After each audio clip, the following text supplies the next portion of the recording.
yourself racing alone, getting frustrated at the back of the pack, just fed up that your tires won't grip or the guy in front of you won't get out of your way? Well, son, that might mean you're a rookie. Might mean you're new to the game and you got a couple things to learn. That's okay. Because the truth is, we've all been there. And we've all had to learn. But there's no reason you gotta do it alone. Here at Real Rookie Racing, we know Announcer that bot is a driver active. doesn't always have to be the best. They don't always gotta be number one. But if they surround themselves with a group of people who push them to do better, they'll find themselves learning things they never thought they could. And that's what we want to offer you. A chance to drive alongside the pack and push yourself in ways you never would have imagined. Because if you do that, if you keep fighting hard, eventually you'll find yourself right behind that leader, waiting for your moment to strike.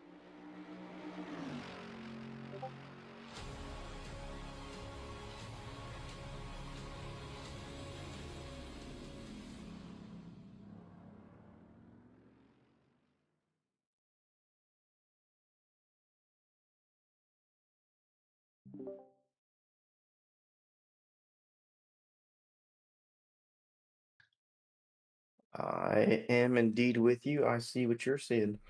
Excellent, excellent. I'm gonna get everything rolling here. Looks like we are missing our stand-ins. Oh, nope, just no one's joined yet.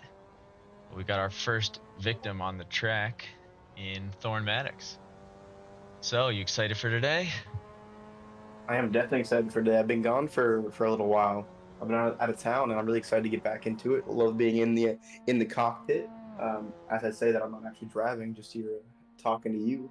But I'm definitely excited to see how this goes. One of my favorite tracks, one of my first tracks actually that I ever raced with Triple R. I have a lot of good memories here. Yeah, and I think if I remember correctly, that was the start of you and Josh's lifelong friendship there. That is indeed. It started off with a little hiccup, a little argument, and the hairpin with Cal. But that's I don't think how great relationship always start. A little bit of bumping. Yeah, I mean, Got I'd the, like to got the think elbows out. you guys have come a long way since there. I feel like, nothing too crazy. For sure. And I've been racing for, I guess I'm going to say, the Techley Racing team for the past couple endurance events. So Yeah, very nice, very nice. says Well, something. we got a long one in front of us here. Articulate Fox already scraping into the 249s in the private practice leading up to this. I know we got a couple guys who've hit that 248, but it seems the magic number tonight, 247. And I know we had at least one pit stop in the earlier race, so should keep things interesting. Almost definitely. This is a very challenging track for the drivers, and especially it's a longer track. We don't normally see Miatas here, but it is our street circuit season, and I'm excited to see how they handle this. This could be one of those tracks that we have quite a few incidents on, but I was hoping to see them keep it clean. And like you said, we're seeing a lot of drivers in that 248, or a few drivers in that 248. Hoping to see some 247s, and you never know, we might have one of the aliens come out and put up a 246. Anything is possible at this point. Yeah, absolutely. Ash, I believe we had a 247, just because he's in the stream chat. I believe we had a 247 during the regular practice leading in to the event, but I'll check the time attack now. Yes, Articulate Fox had a 247.081 before the EU event, and I Am a J had a 247.866. So definitely some competition tonight. Keeping in mind, Articulate Fox tends to find himself at the peril and misfortune of others, is how I'll say that one. Most definitely, that is one of the difficult parts of being in racing in the rookie server. We have quite a few different skill levels, all racing on circuit, and this season being some of the harder circuits. We're definitely bound to see some, like you said, misfortunes. Yeah, and I did just confirm it was only a single pit stop in the EU race today, so should be similar, although I did see mentions of fuel saving going on with some of those guys, so we'll see if that comes into play for a few of our racers today. Yeah, tires don't seem to be too big of an issue with these Miatas because they only have that hard compound. But you never know; some of these guys are pushing pretty hard, and tires will definitely degrade as the race progresses. So we'll definitely see how they decide to tackle that obstacle. Yep, absolutely. Now, in the sake of keeping up with tradition, do you want to take a look at the active race channels and see if there's anybody we can pull in for an interview? Let me take a look. We do have Slay there. We'll see if Slay is up for an interview. I'll grab him and see what he's thinking about today's race. Yeah, let's have a look. Slay, welcome. Can you hear us, Slay? Might be unable to chat. We can pop him back in, maybe. Yeah, not an issue at all. I do see that we have Josh now joining us in the race chat. He just hopped in. We may be able to get him before he gets out on track and starts being a menace. Absolutely, yep. I think that's going to be Josh Fulton we're talking about there, as we do have a few Joshes. As I do say that, he has popped out of chat, so we'll have to see if we can get him at a later point. Who else would you like to throw in here? We can throw Ostrich in here. Yeah, why not? We'll join him here, see what we got going on as we watch him head down the back there. Ostrich, are you with us? I'm here. All right, third time's the charm. We've got Ostrich on the broadcast and the number 26 Caillou Racer. Are you comfortable with me calling it that? I've been referring to that for I mean, this GT3. it's the Harlequin. It could be the Fisher Price special, the Caillou special. Okay, all right. It's the livery of many names. Yeah, open to interpretation. Excellent. Well, I'm just peeking in here. It looks like we were missing for the last two events there, but having used up all your drops, you're not really in too bad of a position, having what looks like a P4 and a P3 under your belt there so far. Yeah, not too bad. Had a little bit of a injury timeout for a while, but I'm back up and running. Now, being one of our original racers, are you getting some flashbacks? Were you here for the infamous moment where I Am a J took out, I believe, 15 racers was the final total around turn one, lap one? I've been here for many incidents in this track, so don't know if I was there for that one, but I've been here for, I think it was one of the Formula races where we had some very gnarly turns towards the end. The RSS3s, yep, I do recall a little bit of chaos there as well.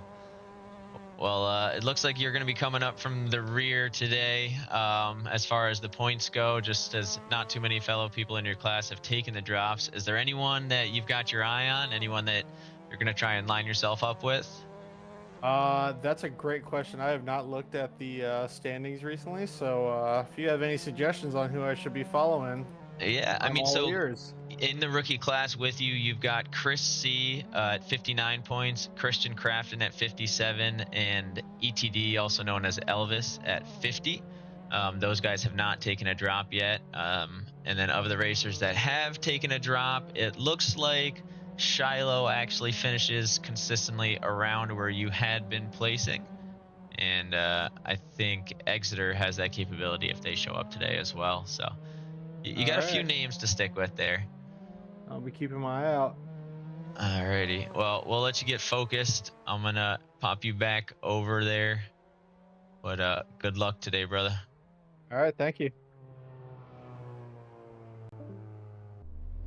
Now, Java, were you there for the, I guess now infamous moment with Jay?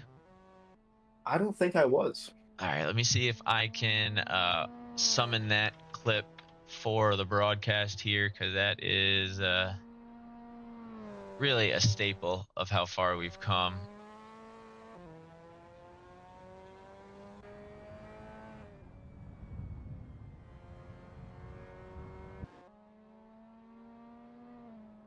Yeah, there you go.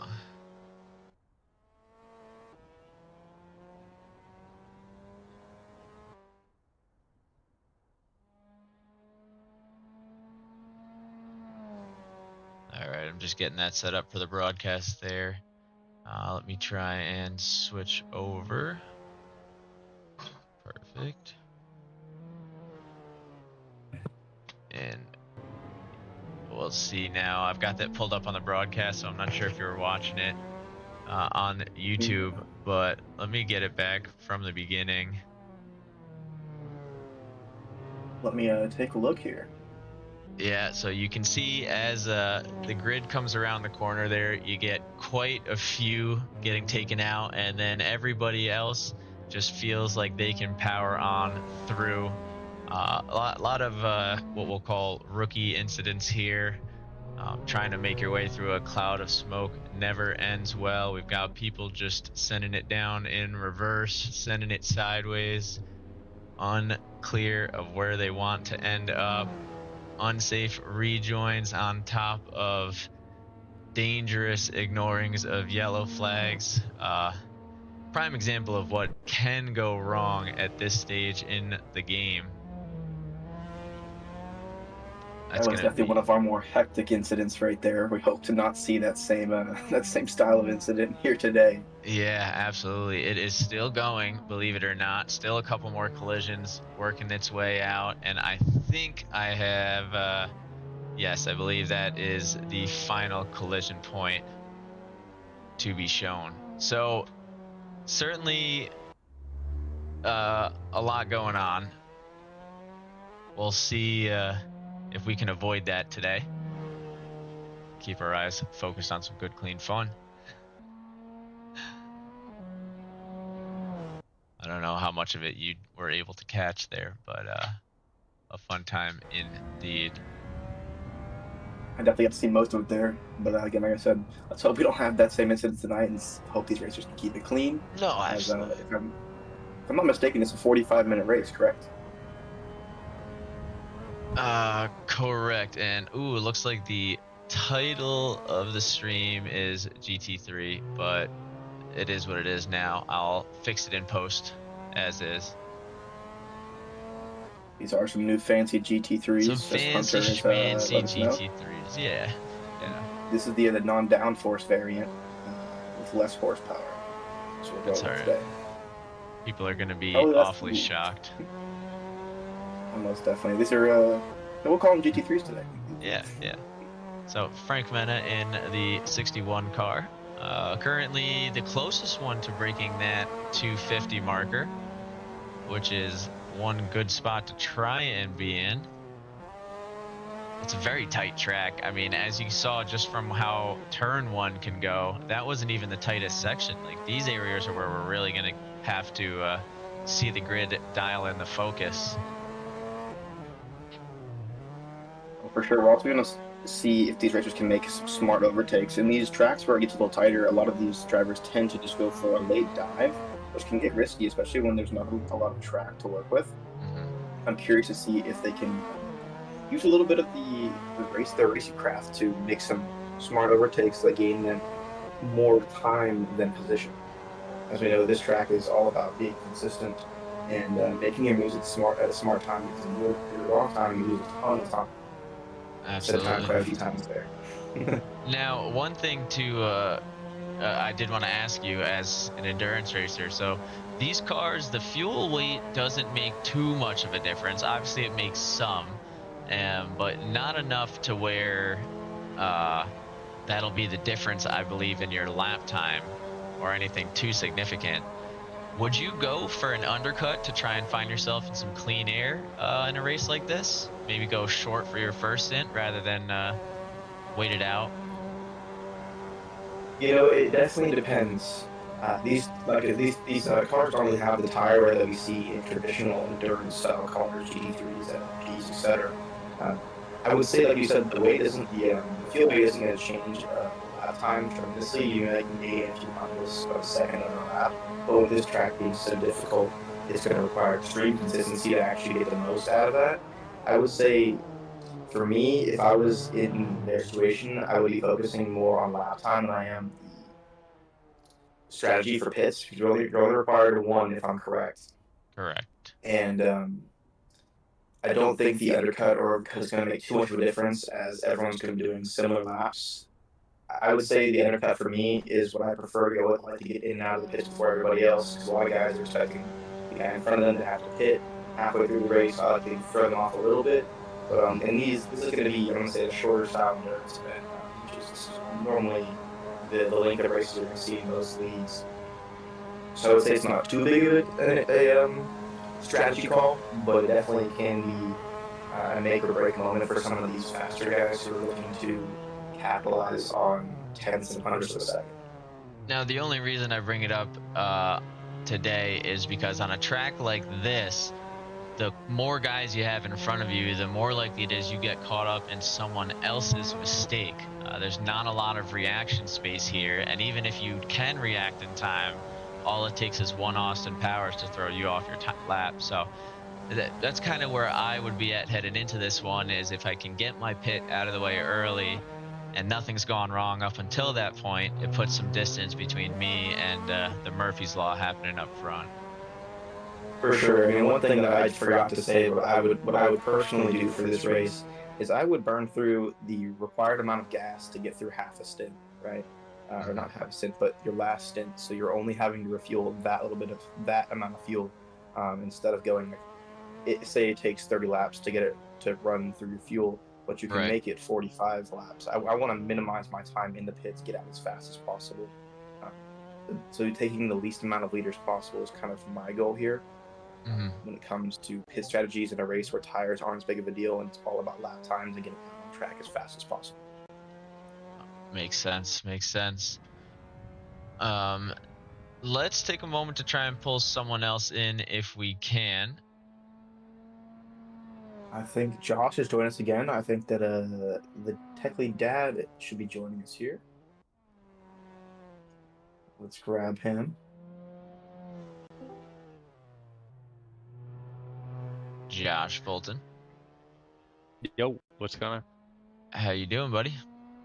Oh, not too bad. Getting ready for today.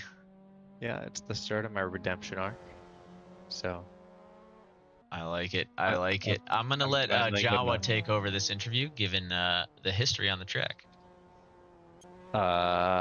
is that a good idea? Take it away, Jawa. We'll keep it professional here. Yes, like Buggy said, me and Josh do have a little bit of history on this track. Where we this is when we first met. It's almost like something like a love story almost. It's our first time racing together. Yeah. I guess I'm gonna ask, how do you feel about today's race in this track combo? I know we're not in the Formula 3s, but the track has to mean something to you. Well, you know, I still hate the track. Like screw this track. But it's starting to grow on me a little bit. I've done quite a few laps in the Miata now. I'm starting to actually understand the turns. If you recall, it was my second lap ever on the track, and I was trying to let you by, and you decided to give me the prisoner treatment, and I definitely dropped the soap, but you know, water under the bridge. And No, water, there's plenty of on Macau. I mean, thinking about the race tonight, I mean, there was Jay's incident, there was our squabble. There's been so much drama surrounding this track just from shit hitting the fan, right? Like, it's got some history. No, for sure. Me and Buggy were just talking about that in the broadcast here. Speaking of the shit, do you have any strategies for tonight's race to avoid the quote-unquote shit? Qualify towards the front, get past everybody, and go. That's always a great strategy to have, especially in these shorter sprint races. As when I say sprint, as this is one of the longer races of the season, but definitely a great strategy to have. Do you have any, I'm going to say alternate strategies or differing strategies for your pit stop than some of the other drivers? I don't think so. I'm not gonna go for anything special. I'm gonna fill it up and go as far as I can, and then find out how much fuel I need to finish the race.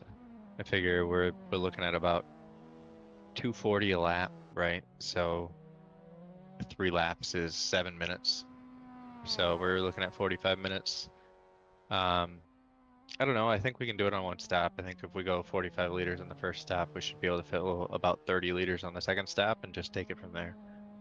I know fuel rate is increased, but I definitely don't have anything fancy planned at all.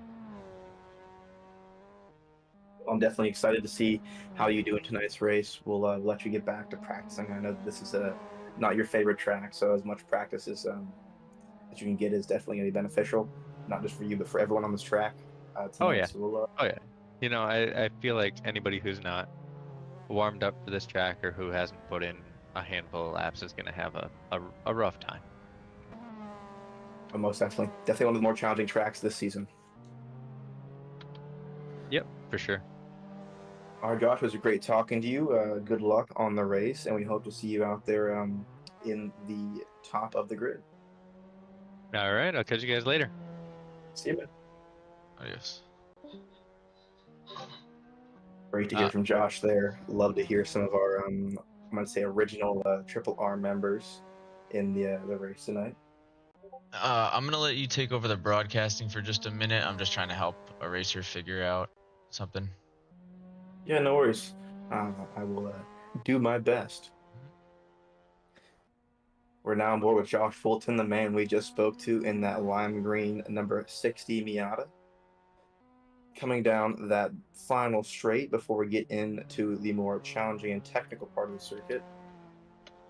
I say that we now swapped to Ostrich, another one of the racers we talked to in the broadcast booth here. There is his Delta. Looks like he's on an out lap currently, so we won't see what his time is looking like. Deltas might actually be bugged. We're not seeing any changes there. Then again, these could both be out laps for these racers. Slay, one of our OG members as well, as he has a little bit of a swirly exit there on that hairpin. Back on board with Josh Fulton now. In Teddy Yip. It's very interesting names for these corners in this track.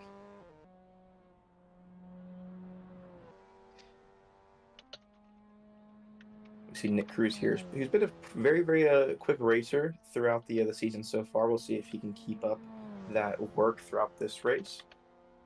And then awesome, I'm gonna say turquoise Miata there. It's kind of green, kind of blue, a little bit of both. All right. Just trying to see.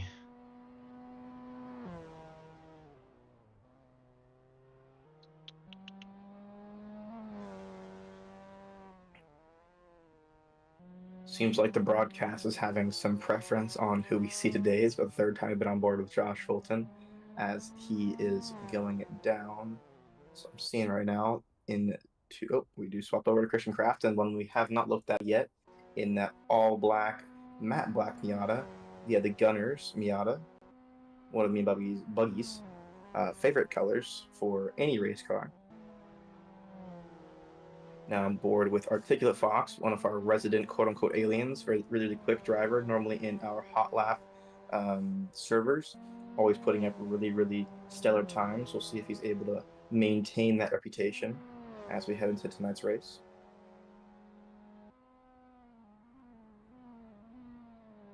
I see Shiloh saying there's echoing. Do you know who the echoing is coming from, so we can try and adjust that? I think I fixed the echoing thing.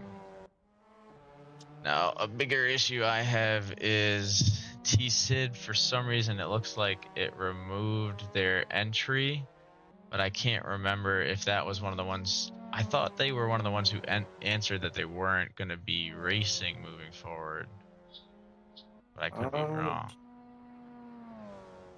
Let me see here. Let me throw up all the different. If it was in his ticket, I should be able to see. Trying to find Well, it here. we closed some of them too. Ah.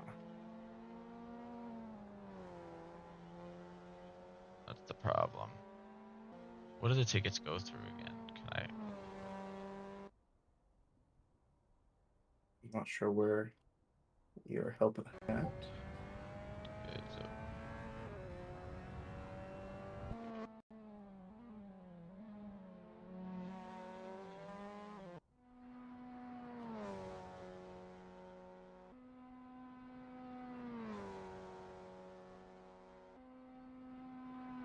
Oh, Always love a little bit of technical difficulties right before the race here. That's the yeah. typical sim racing ways. Gotta have some fun. Of course, most definitely. I want to take a look at the times here. We're seeing a few racers drop into that 248. We're seeing Articulate Fox and I Am a J in that 248. J sitting at a 245, and Fox followed shortly, about 2/10 down at a 248.691. So definitely very close. We're seeing quite a few of these drivers in the 50s range here, about P3 through P11. Or as I said, now it's P12 are on the 250s range. That being said, we have a few drivers that haven't been able to make their actual full lap time yet.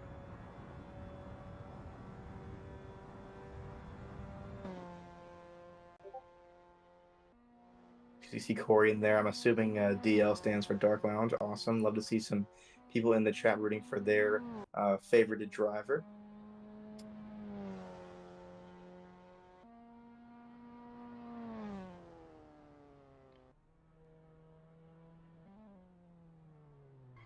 I swore all our old tickets got saved somewhere, but I can't find them now.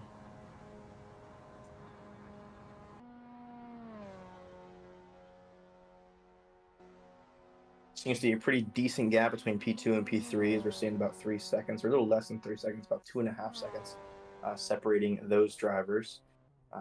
We'll see if Wibba can make up that time on Articulate Fox and get real close during qualifying. But again, it won't matter too much until qualifying. These guys are just getting their time in. A lot of these guys are using their full race setups right now, just trying to get comfortable with the track before they have to swap over to that super light qualifying setup.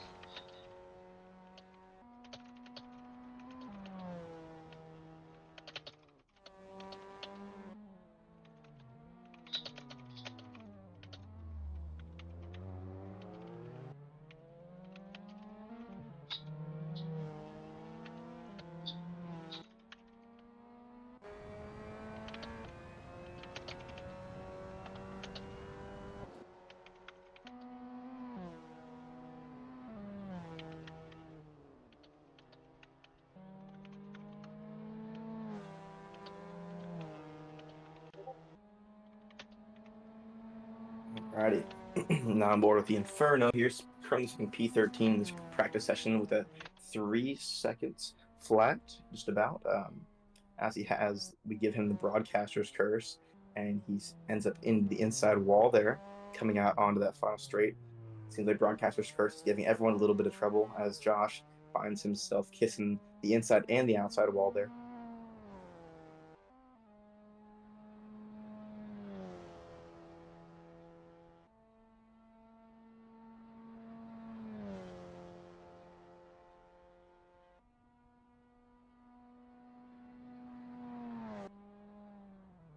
Misha Ness says, is there a mod where you can drive Shrek? I'm not familiar. There are quite a few interesting, cool mods here in Assetto. You can drive T-Rexes and other fun animals, but I've never seen a Shrek mod.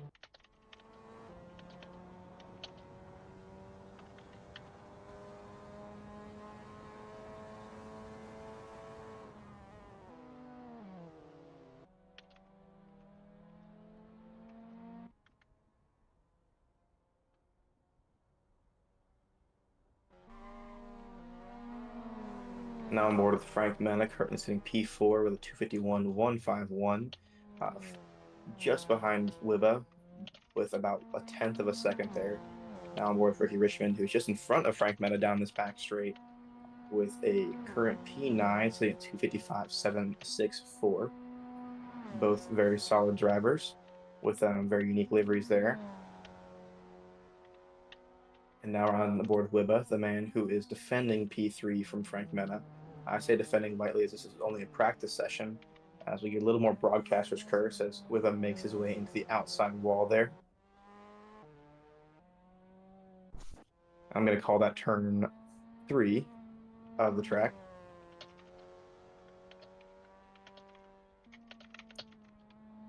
Seems like most of our drivers are making their adjustments, their last-minute adjustments in the pits. So you see only about 6 or 7 of them are actually out on track currently.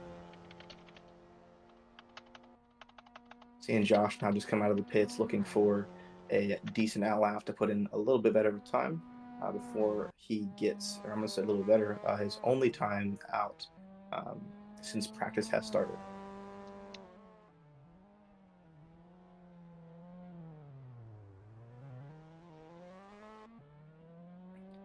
We're now seeing Inferno just come through that super tricky hairpin where friendships are gained and lost.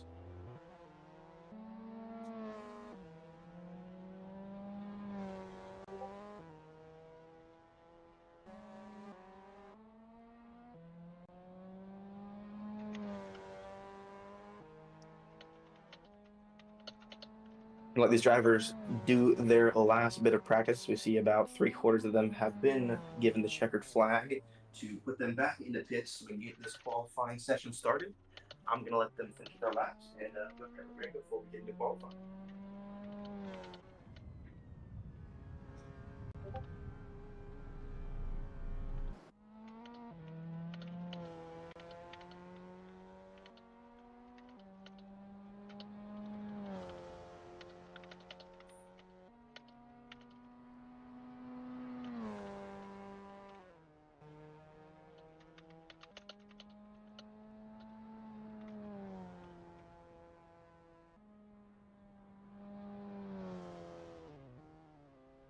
Okay, I'm back now. I think we got to the bottom of that. Just a miscommunications in polling and stuff like that. We do have one racer who will be looking to get back in for week 5. Awesome. Great to hear that we've sorted it all out. To an extent. But yeah, figured it out as much as we can. That's all we can do, right? Exactly.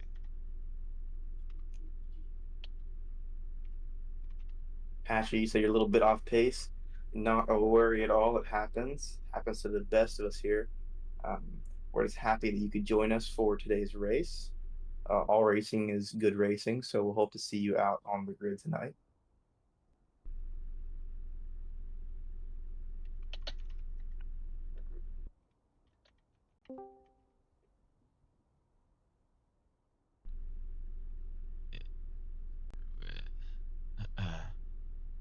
So what did I miss during practice there? Not too much. The broadcaster cam jumped around quite a bit. We saw a few little minor brush-ins with the wall, but other than that, nothing too crazy. Anyone look like they're struggling? We have a few guys that have not been able to set a decent time for themselves here. Most of them have just been messing with setups and getting their outlaps, as we see Cash, Josh Fulton, Shiloh, all looking like they just haven't quite figured out where they want to sit on the track yet. Could be a setup issue, could also be them the inability to get a ton of practice in during the week. So we'll see what they can do during qualifying.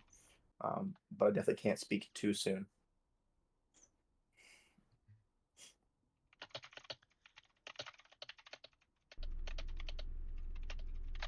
Sorry, I'm trying to be broadcaster and support a little bit here today. No worries at all. You know how it goes. I applaud the amount of work you're doing here. We are double teaming for sure. Patchy is skipping this one, I believe. Is that what the verdict is there? I do see him in the server, so he may actually be joining us tonight. Oh, okay. So couldn't sit it out. I know he's not feeling very well, so he gets a little freebie today, depending on how it goes. We will definitely see. He's a very quick driver here, and we'll hope to see him place at a decent, give himself a decent placing, qualifying to set himself up for the race itself. But like we were talking about earlier, it's a pretty long race, so there's plenty of time to be lost and gained.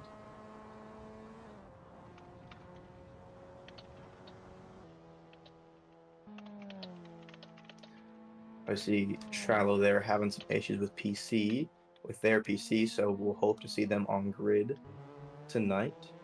Yeah, I'm not really sure. Macau's bringing issues around, huh? It is indeed. But it definitely has a history, and it's proving itself. At least everyone's kind of making the most of it there. Let's get into our good old-fashioned broadcaster cam. Pop out with the 7-Eleven car here of Seb Bellew as either he or myself bounces all over God's green earth. Might be me. I'm going to try and limit the stream quality that I'm sharing with you. Apologies. Not a problem. I can see it just fine. Not a problem. Let's see. I'm going to give you that good old 480p. Oh yeah, that's all I need. All right, cool. I can't really read the standings, but I have them on a separate sheet here, so it should be fine. All right, as long as you got a little something. Yep, as long as I can see what's happening on screen, we're good. Yeah, so got everyone coming around here. Looks like Wibba's actually got 2 purple sectors, which I know doesn't sound like much, but a purple sector 2 does mean something at this stage in the game. Seb seems to be throttling way down, looking for a big run and a lot of space to set that first lap.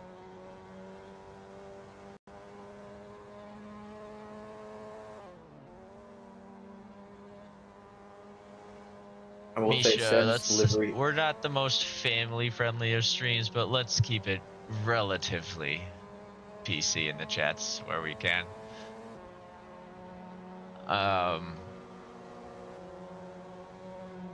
Anyway, Seb whipping down. A lot of these streets and stuff don't have names, or at least according to the track descriptions here. I wish I knew them. I'm in the same boat. I have no idea what the names of most of these corners are. Well, we caught that one was Mandarin Bend, so we got a little bit there. We do have Osh Garrett has made his way in onto the track. Now, Osh is one of the ones from the EU grid. He's doing pretty well over there, so I decided to give him a custom livery for today's events. That will be Osh Garrett. Look at that. Absolute style. Oh, that's awesome. I love that. Absolutely love it. With the classic Triple R rear bumper saying student driver. I love it. Yeah, we had to show our love to the man across the pond. Now, I will say, when him and Patchy get into a race together, they certainly put on quite the show. You'll notice the two of them kind of egg each other on to be fantastic. I think they were both in the 148s, so they'll be looking for a chance at Wibba Jay and Fox up front. Speaking of the devil, you've got Jay out on a run right now, looking to get into those 147s that we saw during the private practice, but don't think did we see any 147s during practice? We did not. We definitely did not. That would have been very impressive there in practice, but we'll definitely see what happens here in quality. This is the time to do it, right? Low fuel loads. So we'll see. But this is a 30-minute qualifying, so they have tons of time to do it. Misha, that is the car of shame. He didn't make that livery. It was bestowed upon him for joining 5 weeks into the events. So it was a I don't want to say gift. Would you say gift is not the right word here? I mean, it was created for him. You can take it as a gift. You can take it as whatever you want. It was a blessing. It was actually the best way to put it. It was in the beta season of RRR, we decided that we didn't want any Kunos liveries. So we messaged all the participants and asked for their favorite number, favorite color, and made those that you'll like those ones like that you'll see. Let me see if I can find another one. I didn't even think I have another one on here, but yeah, so that kind of style that the poop car was. And anyone who didn't respond by the time we made all of them had to race in the poop car for that season. So we had a few. I love it. Yeah, it was nice. I would love to see that tradition being brought back. I think we should. Yeah, if you don't pick, you can't use the Kunos livery. You don't have to make your own, but if you can't pick one that someone else hasn't picked, you get a poop livery. That'd be we great. can make a few different ones, so it's not just a grid of poop. We'll get some of We can the... get a couple different ones. Yeah, we'll get anyone who makes liveries, they can all make their own poop livery. And you'll get one of the poop liveries at random. I like Getting a this. little variety of poop liveries going on. Yeah, this is going to be good. I think we're coming up with something here. Oh, for sure. Season 6 in the bag. Okay, definitely going to be a season 6 trend, I think. Now, this is one of our sleeper racers of the evening here. ETD, also known as Elvis, 50 points in the rookie class. Not far out of reach from Chris C and Christian Craft in the head. And I know it's only been 2 laps of qualifying, but 3 seconds is a nice, comfortable gap. Well, for sure, definitely set himself up to have a great race here. We'll see if he can put up an even faster time here, as I'm now getting pinged. Give me one moment. It might make more than one of us. So we go back and forth, but through San Francisco Hill, ETD looking good, getting closer and closer to that 54 that I know a lot of these guys are creeping for. Really up in the top class, they need to be all under 50 if they want a chance to be competitive. We do see Patchy comfortably sitting close, at least, as he's on the start of a hot lap now. So hopefully in the next 21 minutes, he can find that 0.6 seconds. We'll also take a peek at Slay a little further along in the grid. He's got someone behind him. Ooh, and someone in front. That's going to be Josh Fulton, who manages to stay off the gas and out of the way of the red versus blue car. Oh, as it lags all over Timbuktu. We see it going sideways here momentarily, as we are not positive which way she's going. The lag spikes are getting a little intense here.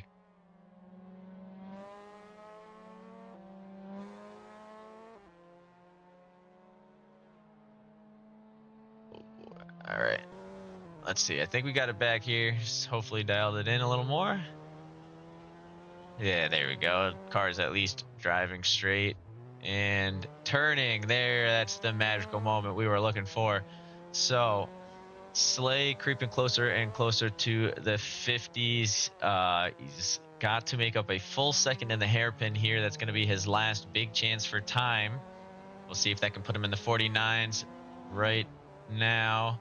This we haven't talked too much about on the stream tonight, but the Melco hairpin, one of the trickiest spots there is. You have to cut it just right to get the most out of your time. Now, Slay did take that pretty damn well, so I don't think he's going to be making up that lost time on this one.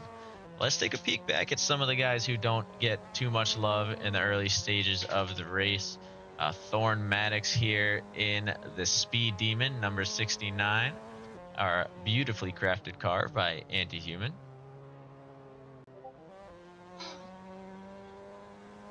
Yeah, we're definitely got some network issues going on here. I think it's this track in particular with the size of it.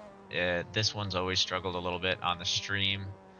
It's kind of how anytime we do Nords, we get a little rough sometimes, but hopefully once the race starts, we can get a little bit more dialed in. 19 minutes remaining, 28 degrees on the track. Is that a Mr. Jawai here returning? That is indeed accurate. I am back here and I have some news.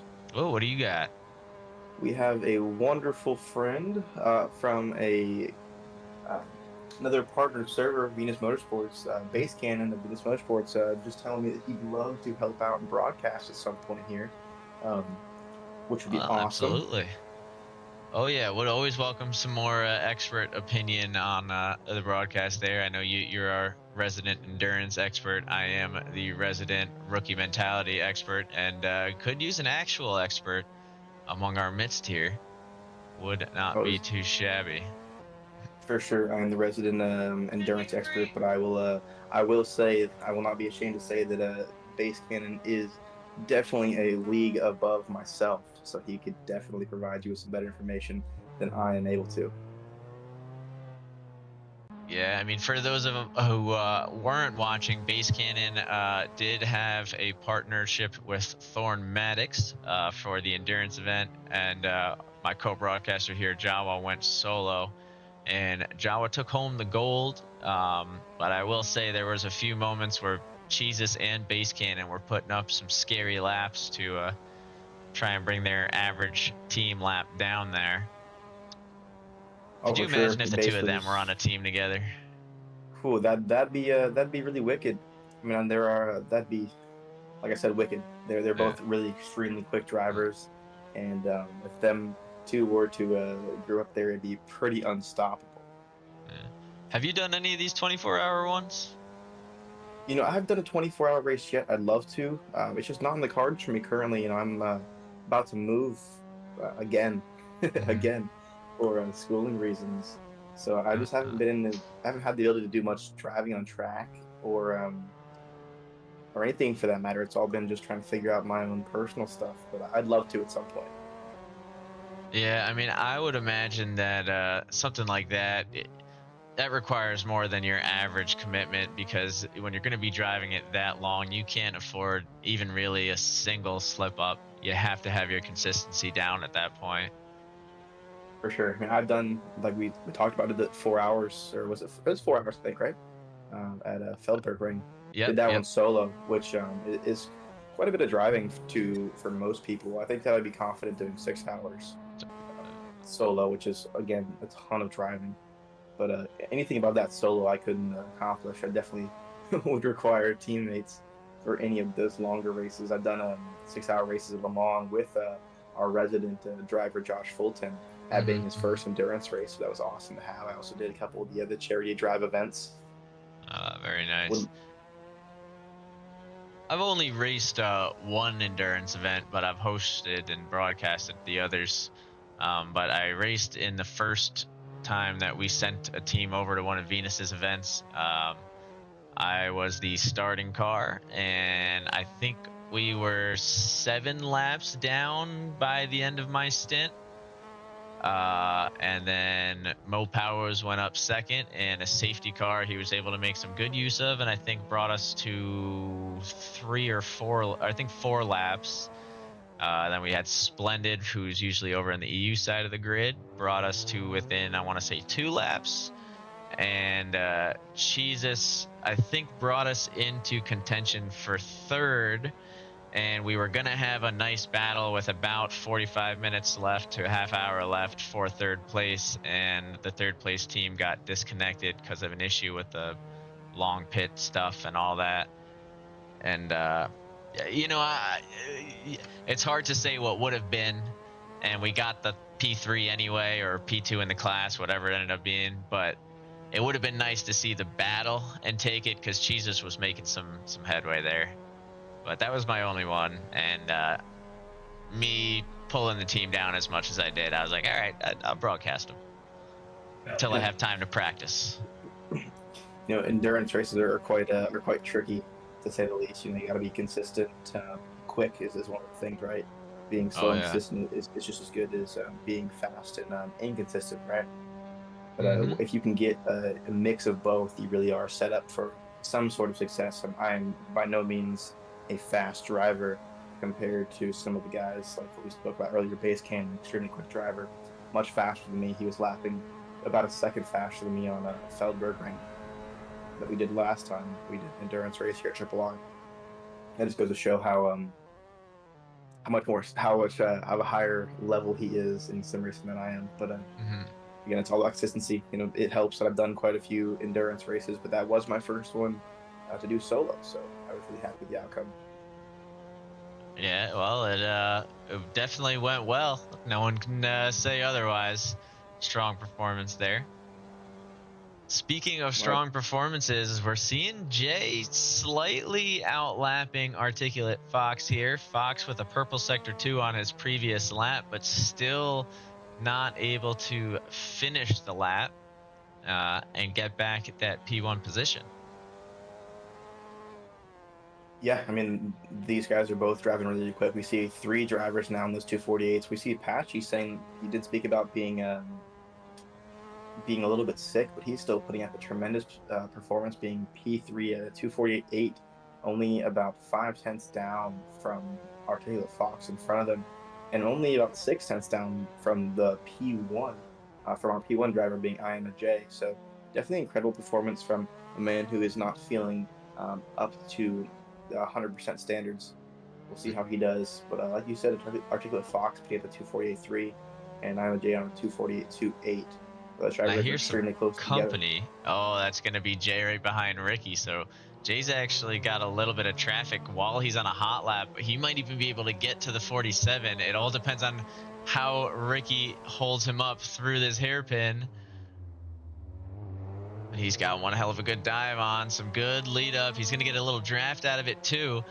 This could be the 47 he's looking for, but he can't get too close to that 58 car in front. This is a tough spot to be in. 2 turns left. You got to hope the guy in front of you has his line down, or at least enough to keep yours consistent. Oh, and he had to come off.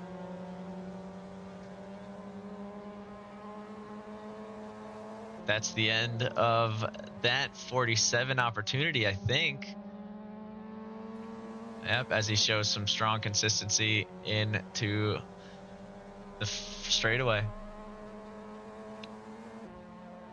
I feel for him a little on that one. That is unfortunate, but it is one of the issues with Macau being so tight and difficult is that if you don't have the space for your lap, then you're going to have to slow up for drivers the majority of the time. Yeah, and same with if you make a little bit of a mistake, you are going to get a love tap from the wall, and it'll slow you down the way we've seen Articulate's Fox's 3/10 delta cut down.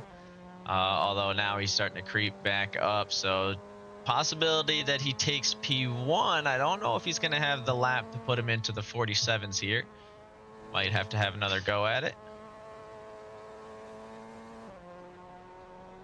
And go at it he will. Ooh, barely creeping above Jay, only by 100th of a second. These drivers are extremely close to their lap times. It's going to be a great race tonight. I'm really excited to see how they do. And I will say, Fox, that was not his fastest time. Those are all orange sectors for him, so he definitely has room for improvement compared to his previous times here. So I'm excited to see if he can pull away a little bit farther from IMJ and the rest of the grid.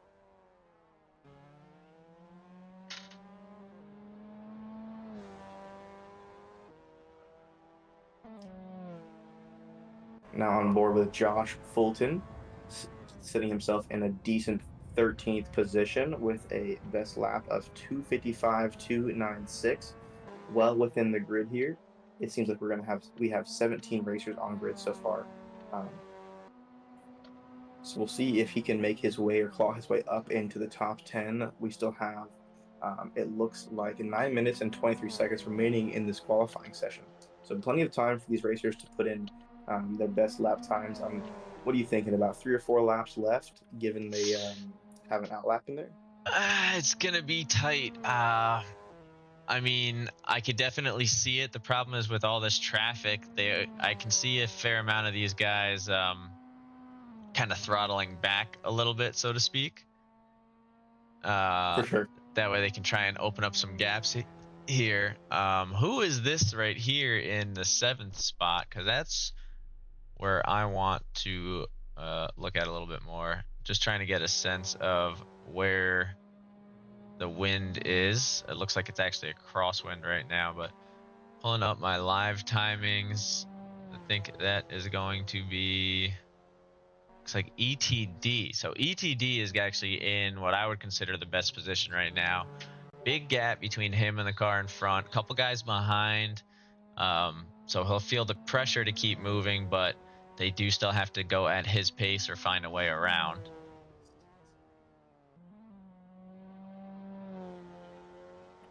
As we see through Fisherman's Bend there, Christian Crafton a second up on his time, so he's getting closer and closer to the fighting range, we'll call it. Bigger spread this week, huh? Oh, most definitely. We do see the bigger spreads when it comes to these more difficult tracks, as some of these guys aren't able to put in as many practice laps as others. As I say that, I do see I Am a J putting up a 247.957, the best of this session. As well as Fox playing up a 249.9 or 247.987. Apologies for the misspeaking there. These drivers are both incredibly close to their lap times. I'm super excited to see how they do tonight's race. Yeah, I mean, if you look around the board, we actually have a ton of guys real neck and neck with each other. That 53 squad is looking immaculate, as we see only 2,000th of a second separating Sebastian and ETD currently.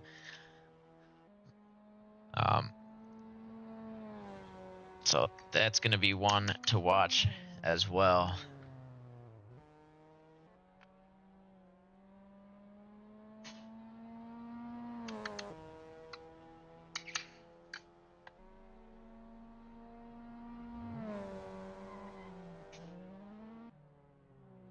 Not currently at my computer there, so I'm going to let you kind of run that for a moment if you're available. For sure. Just on the one quick DM, then I'll be right back in. Yeah. It's all right. We got the auto broadcast for now. Now, I know some of you guys like to watch our EU broadcast on Speed Bump's AI stream during the day. We are going to be trying to set up even more automated version of that, where it'll automatically set up the broadcast and Speed Bump doesn't have to bother / worry. And they're going to be streamed also on the Discord side in a special channel, so that if any of our broadcasters are available, they can hop in and do some commentating. So should be interesting. For sure, definitely would love to see that happen, because sometimes I am around for the EU races to just kind of hop in and chat for a bit. I'd love to hop in there and give those guys a live commentary for the race, as I know a lot of the guys like to rewatch the streams, just as it's kind of a fun little memento for having a good race. Yeah, and they definitely make the most of their broadcasts, I'll say that. Oh, for sure, those EU races are pretty interesting. A lot of these EU racers are pretty dang quick around the circuit. That they are, and then on top of that, they also make some pretty funny clips and stuff. Michael's in particular, I always look forward to seeing his race reviews. Oh, me as well. I love watching them. Although I don't race in them, I do enjoy watching them over. Yeah, I will. It's some of those staples are really funny. Potato did not get the best start this time, I think, is in 1 out of every 3 videos that he posts. Just a couple of good staples throughout. We are now seeing a little bit of broadcasters curses. Both of these, that's Nick Cruz and Sebastian going into that outside wall on the exit of that corner there. Ooh, Josh cutting it a little close there. Josh does just get by that corner by the smallest sliver.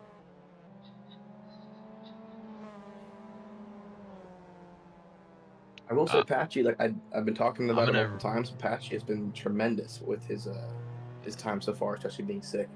Base, if you're still watching the stream, I'm gonna reach out to you after the broadcast, and we'll set some stuff up for some future ones for sure.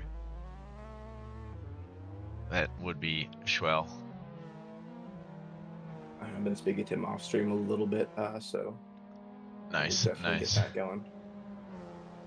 I'm just trying to see if we have any more shining examples of some of our Macau chaos here.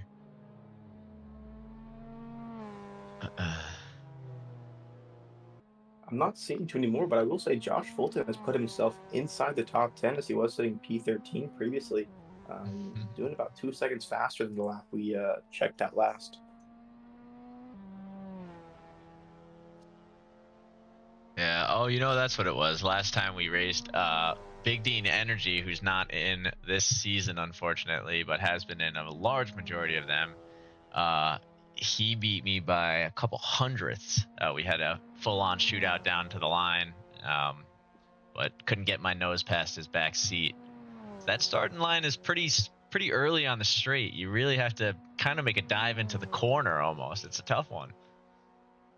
Yeah, for sure. Like I said earlier, these are going to be some interesting overtakes this race. You're either going to have to dive really late in some of these corners or just wait it out because most of this track is almost too tight to go side by side. Safely, that is.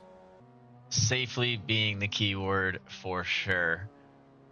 We do see Josh Garrett moving up in the rankings there, now just behind Patchy, not even a full 10th away, as I had a feeling we would see at some point.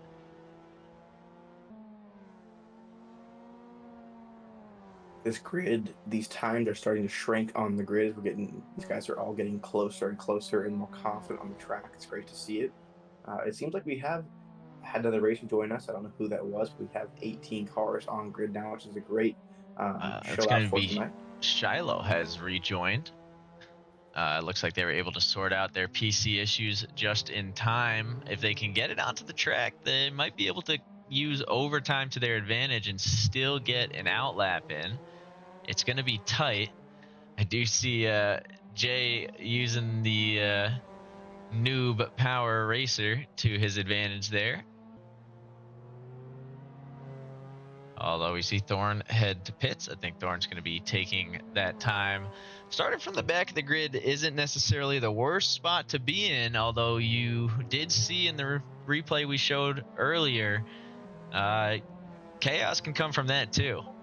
If at these high speeds that we enter that first real turn in, these guys are going to have to be real close together, and if they do spin out, that's a lot of smoke to drive through without knowing exactly where the cars are ahead. So Thorne will have to keep it on his toes.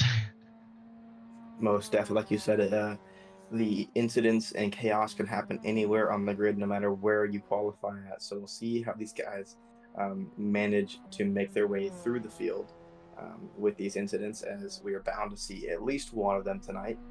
Oh yeah. Now I have a sneaking suspicion that Patchy and Josh are going to end up bump drafting either each other or picking the two in front. So that could cause for some more interest there heading into the Mandarin Bend. Most definitely, bump drafting is a very risky technique in Assetto Corsa, as the collisions can be a little bit unpredictable, as we've seen in some of our oval racing.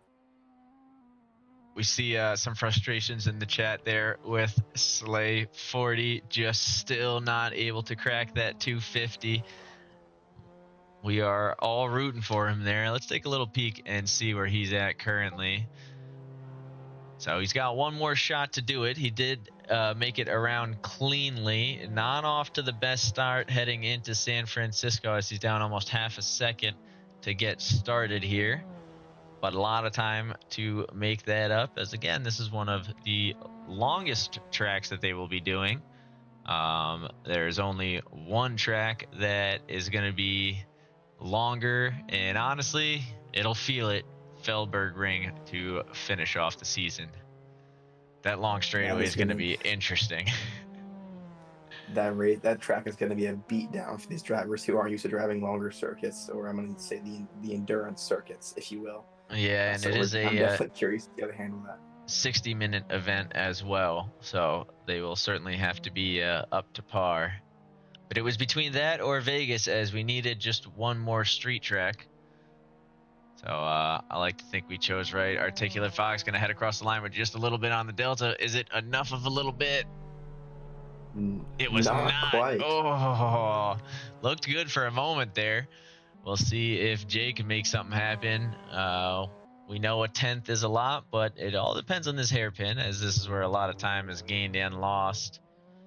And unfortunately, it looks like it will be lost in this case. We'll head over to Nick Cruz. Does not seem to be up on a hot lap. But Seb Bellew heading down the back straight is. So we'll take a peek with him in just a moment.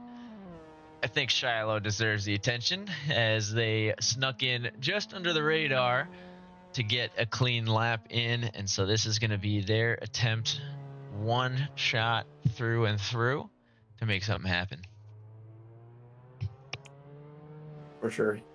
I do see Shallow there just up on their Delta. We'll see, or actually that Delta does not seem to be active right now. I'm not sure what's going on there. But we'll see if they can put up a decent time before the end of practice, and it's going to be their last one before we get into race one. I do say race one as we only have one race tonight, but the race.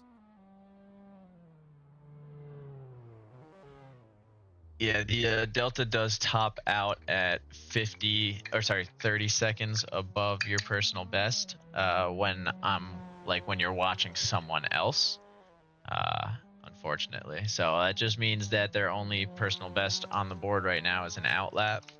So they're doing better than that. Love to see that for sure. Their current best lap is 4 minutes and 45 seconds. We'll see if they can put up a more decent lap. We do see their Delta is up. What is the there, bar? buddy. What is the final one on the board right now? Well, Charlotte would need to put up a 2:56.5 as Thormatics just put up a new best. His previous best being a 3-minute flat. So we'll see if Shiloh is able to put up a lap time that is comparable to Thormatics there.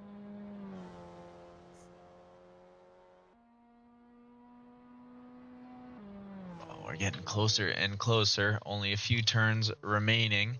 We do still have Seb on his lap. Just to give you guys an update, we don't have any green sectors from Seb Bellew just yet. So hopefully he had a big hairpin there. We'll find out momentarily. But around the final bend, where does Shiloh end up? Racing down the line here. Wish we had some sort of an inkling. So a 3:02, not too shabby, puts it right on the cusp of Thormatics' previous best, and we did see a little bit of a brush up there. Seb Bellew does look to be on a heater. Increasing a full second into P7 with a 2:51.4. So that bridges that gap between Wibba and Slay pretty nicely there. Most definitely great last lap for him there on this qualifying session. As we say that, going into our race session, I'm going to go take a second and grab myself some snacks before the race starts. Yeah, and it looks like we've got a fan in chat. Osh is going to be rooting for Josh Garrett. No relation whatsoever. Couldn't be at all. So at least there's a fan there for the unresponsive livery. Where is that man? There he is. So Josh Garrett rocking the unresponsive. Let's take the drone cam back out here as we get ready to line up. These guys have a little bit of time. You see Jay heading out. I think he's trying to see if he can maybe sneak one more in. I don't think he's gonna. That'd be quite a lot of time. But we gotta be getting close. You see Josh Fulton there. Articulate Fox, that was Wibba in the blue livery. The 77, this is Big Dean Energy's creation, but it'll be represented by the Inferno today. We then have Frank Mena and Nick Cruz rocking some Kunos liveries. Ostrich in the multi-named, multicolored. Christian Crafton, Chris C. Oh, Jay found his way back into the pits. We've got Patchy hanging out under the bridge, followed shortly behind ETD and Shiloh. I like that those ones are together. We see Josh Garrett goes flying back there, and Slay to round us off in the RVB. Root for Josh, but won't specify.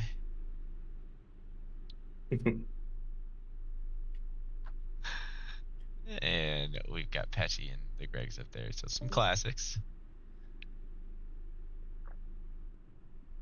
Classics for sure as we head into the wait time. So the racers have 90 seconds now to start figuring out their pit strategies, figuring out what they want to do, their fuel, everything for the race. So just a little bit of final dialing in. Seems we might have 19 racers on the server. Did we see Cash rejoin?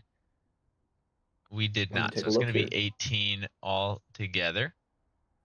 Not a bad showing, though, in the we take what we can get category. Most definitely. It's definitely still going to be a hectic race with 18 drivers on grid and all of them being within about 10 or 15 seconds.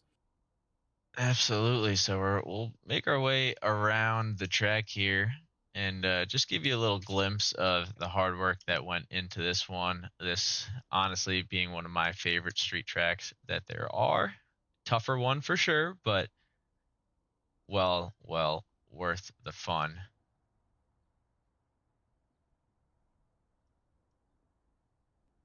Definitely a tremendous amount of work went into building this track. I will say. Yeah, got to be one of my favorites. And we do still have a few more great street tracks to round off the season after this. I know we'll be finishing off strong with St. Petersburg, followed by Port Newark, followed by the aforementioned Fellberg Ring to end it. And how's that for timing, huh? It was wonderful. I could Minor. run through our drivers here if you'd like. We have Absolutely. P1 being I'm a J, P2 being Articulate Fox, followed by Patching, P3. We have Josh Garrett looking at P4 to join us on the grid. We have Frank Mena followed in P5. Slay being P6, Sebastian. P7, P8 being Wibba, followed by Nick Cruz, and then Josh Fulton at Lime Green Miata. With Elvis in P11, Chris C in P12, Ostrich joining us for the after his hiatus in P13, Ricky Richmond in P14, the Inferno P15, Christian Crafton in P16, followed by Thornton Maddox, and then Shiloh bringing up the rear here. We'll see how these racers do today as the lights go on for this 45 minutes at Macau. Lights should drop here in about 2 seconds. And away we go. So 45 minutes have begun. Articulate Fox with an incredible start. I don't see anyone going for the bump draft opportunity just yet. Actually, looks like Osh is creeping into that bumper, but he's not going to take the chance. Looks like, oh, I was going to say clean lines through, but I see contact between Thorn Maddox and Christian Crafton. Looks like Thorn Maddox is the one who gets caught up first as we head into the big turn, the moment of truth here. Do we still have racers at the back? We do. So Thorn Maddox starting 10 seconds down following a little contact with Christian Crafton, but it seems he is able to make it through. Josh looking up the inside isn't going to take it, and here comes the chaos. So we've got one giant wedging here. Just making it through is honestly going to be an advantage. I see Slay creeping through. See Seb just trying to get out of the way. Oh, this is going to be a massive, massive carnage as everybody's just trying to get by unscathed. That'll help Thorn Maddox actually gaining a few positions in that very same chaos. Oh, and we've got another Austin Power situation just slightly further up the grid. I don't really have significant words for what we're looking at here. I do see, is that Jay, who is currently facing the wrong way, goes down to make a full U-turn and finds himself at the back of the grid. Let's go all the way up front. We've got Articulate Fox leading the pack here.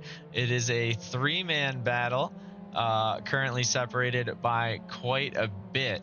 We'll let these guys head into another tight turn, and as they head away, we'll take a look at the gap. So quite a large gap here before we see some more racers come through. That's going to be Nick Cruz and Slay, the first two we saw escape, followed by Josh Fulton, ETD, Ostrich, Wibba, and Ricky Richmond. A little brush up with the wall, giving Christian Crafton the chance to move up. Now we've got gap number 2. So this was where we saw down at the bottom of the hill, a couple racers getting caught up in that one. It'll be Frank Mena trying to catch up, followed by Thorn Maddox, the Inferno, Chris C, Seb Bellew, and Jay coming up the rear. Now Jay in the back is going to be an interesting one to watch, given that they've got the fastest lap times we've seen. We do want to see some of this grouping head into the hairpin, though. I think we missed the first pack. Let's see if we can grab pack number 2, which we lost both of them. All right. We're just going to have to assume everybody made it somewhat cleanly through as we see the consistent gaps so far. Let's take a look back at Jay as again. That's going to be the man to watch, trying to claw his way back up to the front. Oh, it looks like he was thinking about squeezing through. To be fair, it was tough to tell which way Seb was going to go there. But don't want to ignore down the straightaway. Looks like Wibba and Josh Fulton have agreed to a shootout. And let's see who comes out on top. We've got probably still about a mile left to go here, as we see Shiloh teleport to pits, perhaps. I'm not entirely positive, but we find them a lap behind on the grid.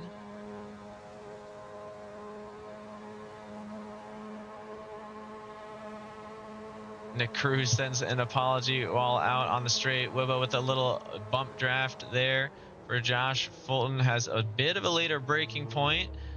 Ooh, and both racers are brushed up with the wall, but managed to avoid contact with each other, which is key, as we've seen how that can go. So one lap down. What are your thoughts? You know, it's definitely is a classic Triple R lap 1 here. We did expect some carnage. I would say that was a little more than we expected off the rip, but it seems like everyone's kind of found their spot here, and they're just looking to claw the way back to where they feel they should be. We're seeing a pretty big gap, or I don't say pretty big gap, but a pretty consistent grid all the way through. Everyone's kind of finding their space now, and I'm not seeing a huge gap between too many drivers, which is good to see. And will give them plenty of time to get some clean laps in as they fight for the position ahead. But yeah, definitely a interesting first lap. There's not too many words that I can use to describe it, as I see that Fudzy puts manslaughter in the chat, which is definitely a word to describe that first corner there. As I see also, he said that it's a good parking lot. So definitely great words to describe it, as we see Jay having a brush in with the wall there. Not great for his lap time, but still manages to stay ahead there. Chris C, if I'm not mistaken, this 480p is not being the nicest to me when it comes to reading these names.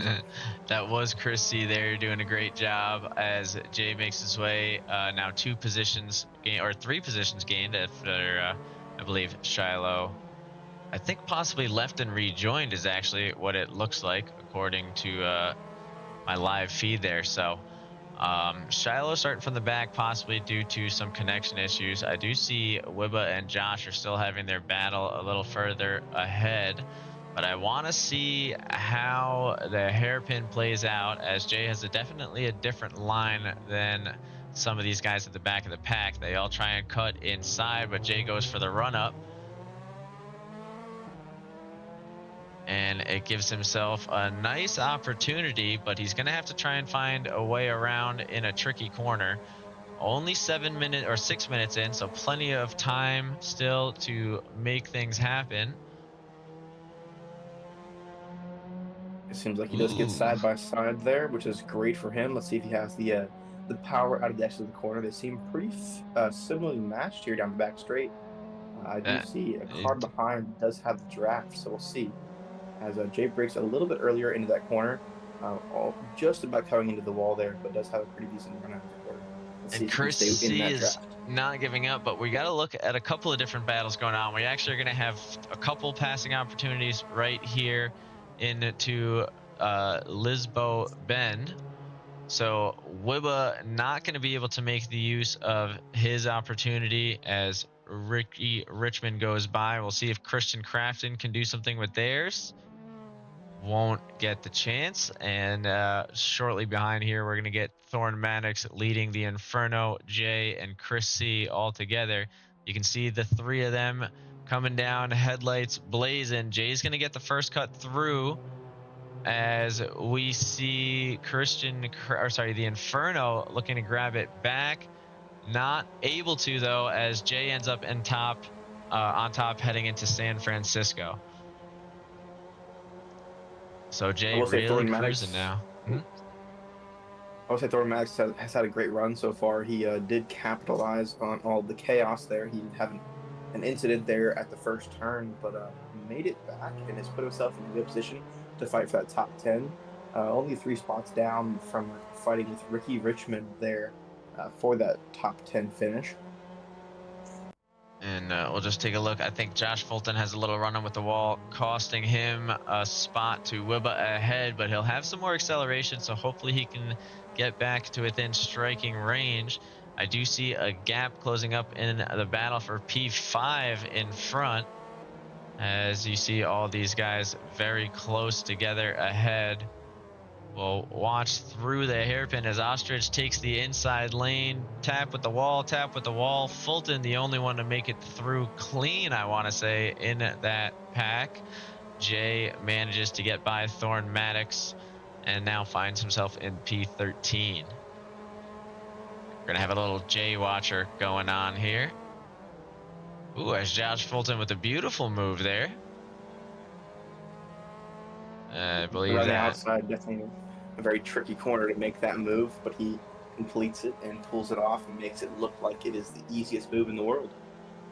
And speaking of, looks like Ostrich makes another around the outside move, taking P6 from Nick Cruz, closing up this gap in the battle for P5. Josh is just outside of drafting range. The majority of these guys are, but if anyone's going to make a move, it'll be these men up front, so we'll try and stick with them for now. Do you see Josh Garrett's found himself within a second of Articulate Fox up front? I know initially he had talked about possibly working on some fuel saving strategy, but I don't think he's going to need to. Slay finding himself in a really good spot right now. Slay in P4, 13-second gap. Oh, and growing as Nick Cruz gets spun out. Josh Fulton avoids it. Oh, it looks like Nick actually got spun back straight. I'm not sure who initiated that contact there, but does look like a decent amount of the grid gains from it.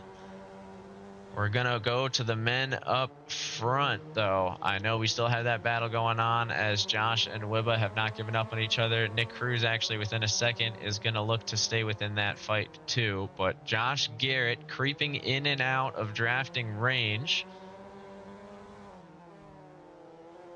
as they head through Moorish. He's hanging on to it now, but the key is to get it out of the hairpin. So has he learned from the man up front? About half a second separating their lap times during qual, but they are keeping together now.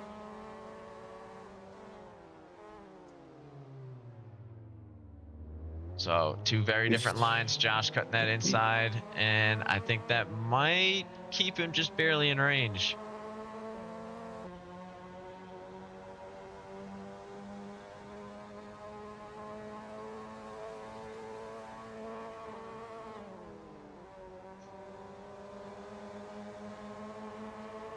He's definitely looking for the move through Fisherman's there. So in your mind, Java, do you just kind of use the draft to your advantage for a little while, or are you looking to get by and send a message as soon as you can? You know, I like the spot that Josh Garrett is in currently. You know, he's still within draft range. I want to stay as close as I can to Articulate Fox, as he was a faster driver in qualifying. You know, during endurance races, you don't want to try and push as hard as you can, as early as you can. I like to, wait for the mistakes to come to me. And I think that Josh is playing this super smart here, as we see him just staying behind Articulate Fox, just trying to find the mistakes and capitalize when he can. But, you know, the races are won and lost within the last lap. So if he can stay right here or even closer, he has a good chance of making a move later in the race, because, you know, being in the first position is the hardest position to be in on the grid by far. You have the most pressure. And if you can try and relieve that pressure as much as possible by sitting P2 comfortably, I think you're in a great spot, especially with 31 minutes left. Yeah, and it looks like Jay has grabbed another position on his climb back up, getting closer and closer to the top 10 now, as we're nearly 15 minutes in. Looks like Josh Fulton did get passed by Nick Cruz at some point, but managing to stay pretty close to him. We'll see if he can get that P7 back somewhere through Sector 2, as he's got a pretty clean line through the bend there. He definitely lost a little bit of time somewhere along the straightaway, as you see him 2 seconds back on his Delta currently. So not sure exactly where he lost that. Hard not to glance back up at the men in front, though, as Josh applying the pressure.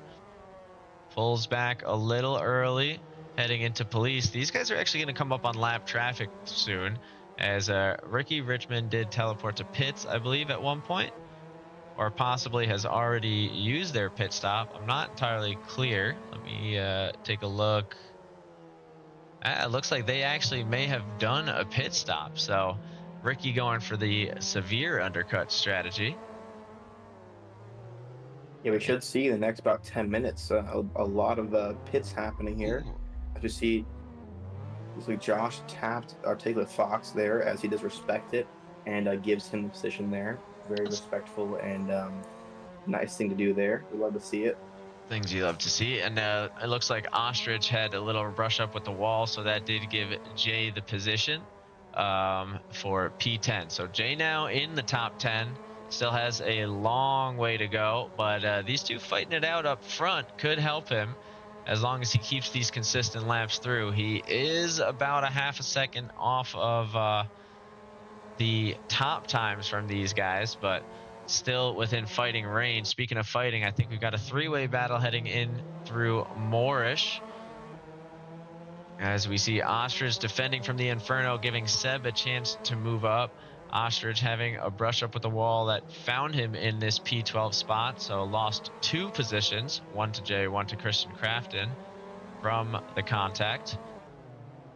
We'll see through the hairpin who gets it. The 7-Eleven car looking for that deep run in. Ooh, and pulls a little Scandi flick that hurts him, unfortunately.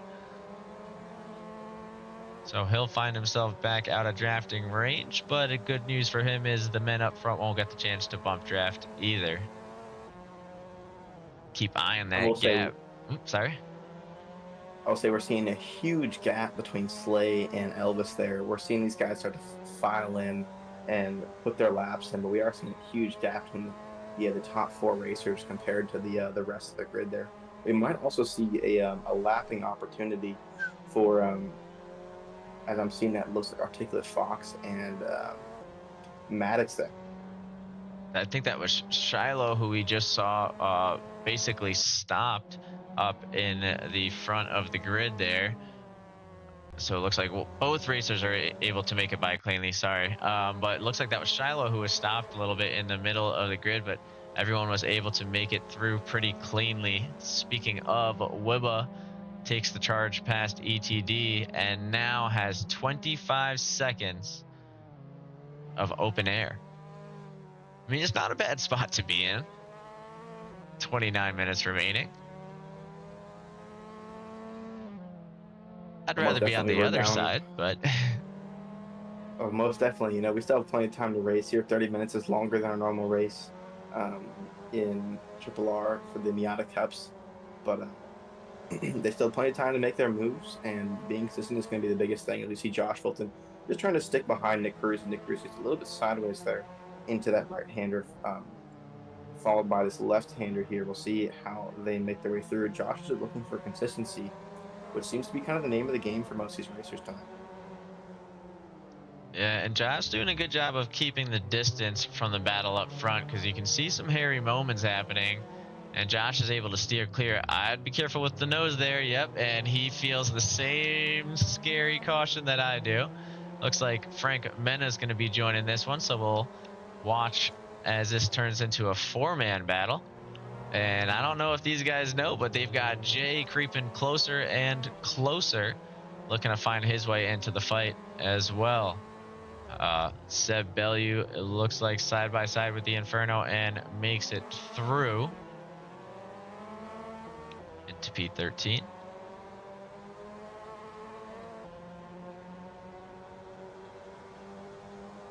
So 27.5 minutes remaining, not counting overtime. I'd imagine we're still probably about 10 minutes out or more from our first pit stop. Ooh, as we see maybe a little net code there. I'm not sure, as we didn't see any changes in the Delta. But Frank Mena getting the spot on Josh. Actually, as I say that, Wibba goes into the pits. Do we think that's going to be that undercut we were talking about? It may be the attempted undercut. I don't know if it's going to make too much of a difference on this race, but we'll definitely see as the race progresses. I'm excited to see how these guys approach that pit stop strategy. He's the first one we've seen intentionally go into pits, as I'm assuming intentionally going into the pits for his fuel. If it was me, right, fuel normally takes quite a bit of time to put into the car, so I'd be swapping tires to gain as much time as possible, but we'll see what these guys decide on doing. Absolutely. We do see Seb Bellew kind of creeping closer and closer to Ostrich up front. He's actually within striking range, I'd say, for the end of the straightaway. Looking good through Mandarin. Is he going to go for it? He is going to at least pull alongside, so it'll come down to a battle of courage. 7-Eleven car does have the nose through already, so Ostrich is going to pull back just a little bit, make sure both racers can make it through without having to worry, and Ostrich will get a better run up heading towards San Francisco. But it's such a tight line into it that he's not able to gain the position back just yet.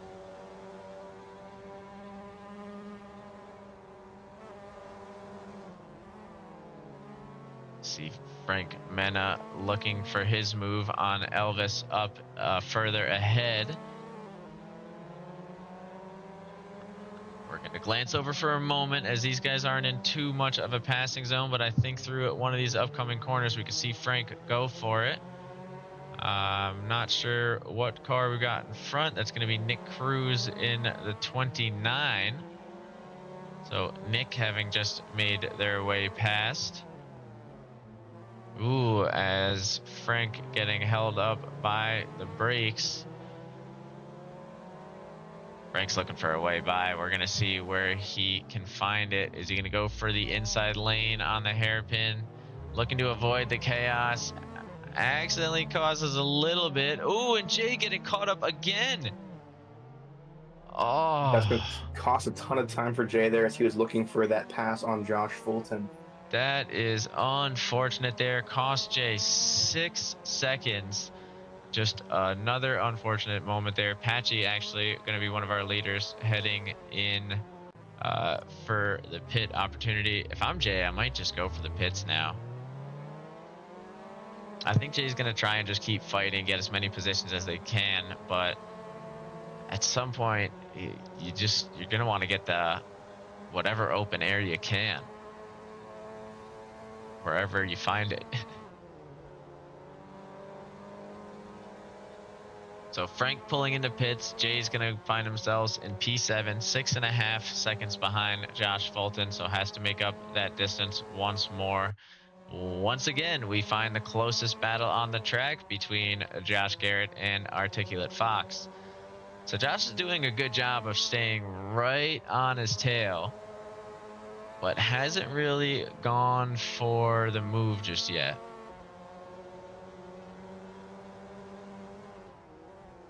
We see a couple of guys coming out of pit, so Frank Mena finds himself P12 after pitting, so that's not a bad spot. It's got quite some time to Ostrich, so a little bit of a cushion if the guy in front makes a mistake. As we see, the whole back of the grid is currently in pits together.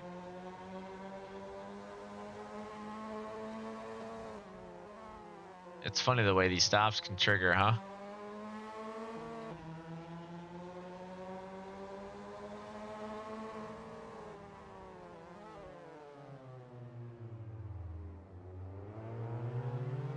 Ooh, you can tell Josh wants to find a way to floor it there, looking to keep it as close to the walls and as tight of an angle as possible. Looks like we actually got a little battle coming from out of the pits. Chris C finds themselves only half a second away from the Inferno. So we'll see if these guys can get a little something going into turn 1. Chris C does finally get into drafting range a little bit late, but a little late on the brakes will give him the opportunity to get close through San Francisco. Power through, and they ease off just a little bit, so that is going to give the Inferno a chance to build up that gap. We do see the leaders finally take a pit here, so they're going into the boxes after 8 laps, and what's that, 23 minutes, so about the halfway point. It's possible they don't have fuel to go around one more. But that's going to be tight as far as where the race ends and if they have enough fuel to make it all the way around. As with overtime, this might not be the exact halfway point. Josh jumped him in the pits. Yep. So Josh was able to, I can't believe we missed that. We actually should have tuned in. I'm not sure if they took different fuel strats or what ended up happening, but Josh was able to jump Articulate Fox in the pits, pulls aside on the straight, and it looks like the draft speed will give Fox the chance to take the position right back, but Josh is not going to give in so easily. Takes a late move through, manages to avoid the contact with the wall and with Fox as well. And it looks like Fox is going to settle in and let him lead a little bit here. Now we've got the whole mid-pack pitting together as well. Let's try and catch it in on this here. See who comes out. So I think that was Nick Cruz coming out first. I don't see anybody looking for the opportunity to jump each other. I do see Seb Bellew all the way up front. He's going to be trying to get out in front of Ostrich, I believe, as ETD heads through. And it seems like he does. So he does manage to get out in front of Ostrich. I'm not sure if that pass was already completed prior to it.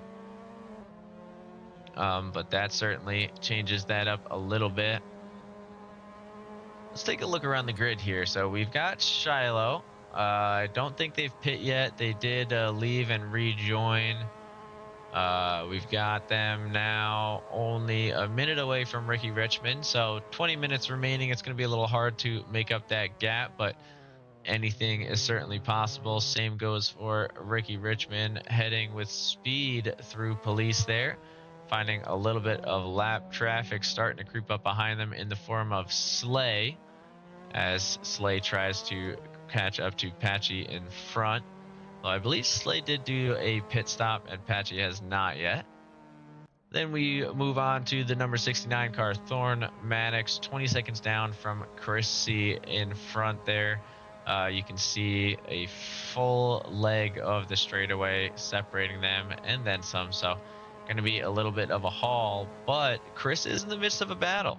Chris and the Inferno have been near each other for a little bit of time, as they are currently only about a second apart as we swing through maternity.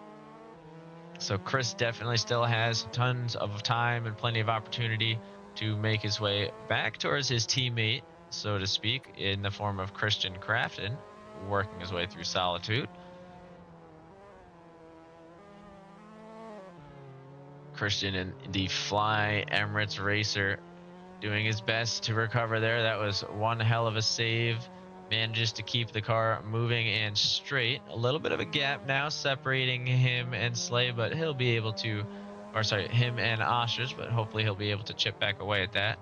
Seb Bellew, it is now his turn to try and swing past Elvis. Elvis had a tremendous race today. I think, where did he start out? P3? I think he ended up after the chaos. Was that right? Or P5? Somewhere around there for sure. Sorry, I had to step out for a second. No, you're good. It seems like he was around there. Definitely a very good performance so far. It's hard to say because a lot of those guys got caught up in that first lap shenanigans. Yeah, we did see a lot caught there. Jay caught in that shenanigans, the shenanigans after, and I'm guessing the shenanigans to come. We do see Frank Mena now getting the pressure applied by Nick Cruz. These guys definitely don't want to spend too much time worrying about each other. as Nick ends up in the wall there. I'm not entirely sure what ended up causing that. It's a little tricky to tell as Shiloh goes for their pit opportunity. And Nick Cruz goes straight through. So Nick finds themselves a few seconds back. That is going to give Jay the chance to catch up to Frank in front.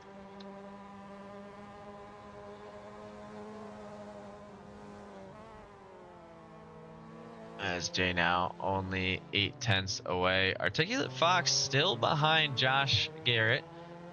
He's staying within a second, but hasn't really gone for any serious moves. Looks like Frank is going to pull off the gas a little bit early and let Jay go by. Jay with a little brush up with the wall as it pushes through a little bit too hard, but now has 18 seconds of clean air to Wibba up front and 16 minutes to make that happen. So looking at their fastest lap, Wibba with a 2:51.3, Jay with a 2:48.6. It's doable. At that rate, that puts him about 5 laps to striking range. It's going to be close, but I think we could do it. Oh, definitely. There's still plenty of time left in this race for these guys to make their move, as long as they're moving pretty quick and keep it consistent. Yeah, and speaking of striking range, it looks like the draft is going to give Fox the opportunity he's been looking for. I think Josh, though, is going to have a chance to make use of that late break once more. Ooh, it's going to be a little harder now as he is well in front.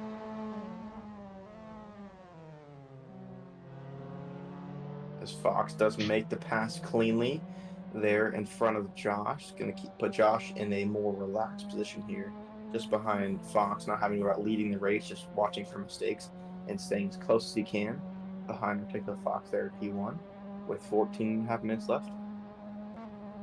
Absolutely. Now, looks like we're getting a little broadcast lag here. I don't think that's going to be anything on the racers' side of things. This will be tough now for Josh to get back, though. We haven't seen Josh get by Articulate Fox except by through the pit lane, which I do wish we had caught, because that definitely was a nice move by him.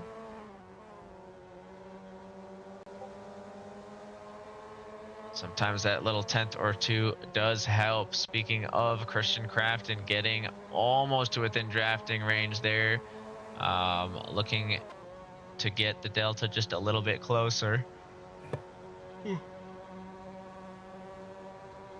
If he can. 14 minutes remaining, and our grid is starting to space out a little bit, but there's still plenty of time left for a few battles. Christian Crafton and Ostrich in the battle for P12, looking to figure it out here as we head through Lisbo.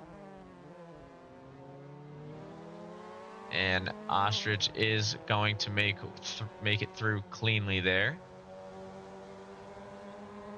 I do want to take a look over at Elvis here. So Elvis has been, again, having a pretty good race, but we do see now as we hit the later hours, I'd call it, or the later minutes of the race, fatigue starting to set in as the grid is starting to catch up from behind him.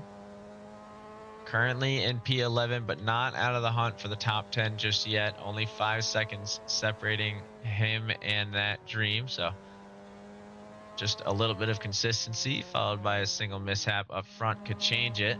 Speaking of change, we've got Josh Garrett looking for a way to change the lead. Went for the move a little early. So that's one thing we've been seeing Articulate Fox do very well, using that as almost a slingshot around the outside of turn 1. A huge move in from Josh, but manages to pull it off. Does not scrape up with the wall. pulls through pretty cleanly. Articulate Fox definitely gave a little bit of space for him to operate, but nothing wrong with that. One hell of a move.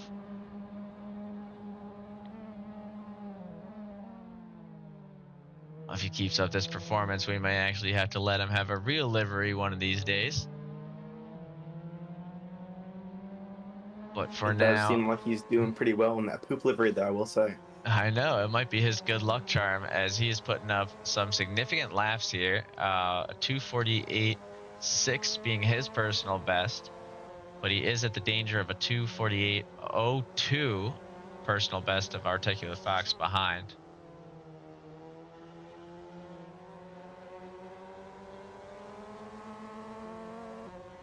Do you see Ostrich now finally getting to within range of ETD up front? They do have the entire straightaway to kind of balance this one out, and Ostrich did get some better acceleration through. So this could be the moment.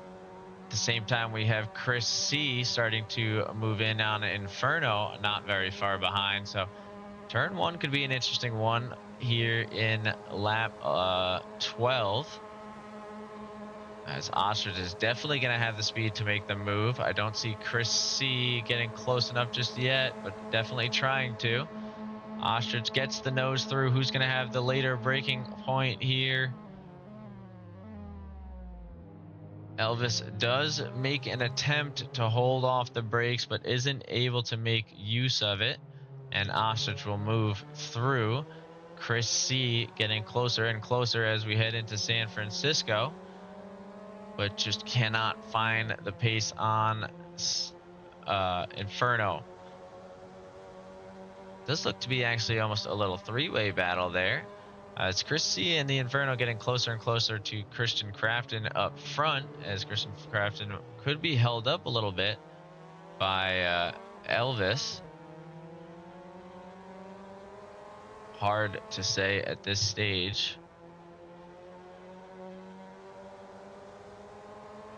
I think we still have 10 minutes left in this race, or just under 10 minutes left in this race, so there's plenty of time to be lost and gained. This is a good three-way battle we're seeing here. We'll see if Chris C can make the move here on, if I'm correct, that is Inferno in front of him. Again, the 480p is hard to read those names. You're doing fantastic. No, that is who it is. We're going to go for a little unorthodox, but jump up to another battle, Christian Crafton, Ostrich, and ETD, as we see Wibba go into the pits. A late pit strategy there, looking for the overcut. I see, yes, Wibba has not pit yet, so Wibba going for a nice late one. I thought we saw Wibba go early in the event. He very well could have. I don't have all that information up on my screen, so I could not tell if the guys have pit yet or not. See, it looks like we have a little bit of an incident with the Inferno, it looks like, and Chris C. That we do. So that's going to separate them from the pack in front, and that is going to give Christian Crafton a nice cushion behind him, or possibly Elvis, as Christian looking to finish this move before we even make it back into the straight. But Elvis not going to give up that easily. Sends it flying around the corner, and that speed actually is helping him significantly. So Christian Crafton going to have to wait a little bit longer before getting the chance to make a move. I do see Articulate Fox nipping at the heels of Josh Garrett, still within that half-second range, as they get closer and closer to probably about 4 laps remaining.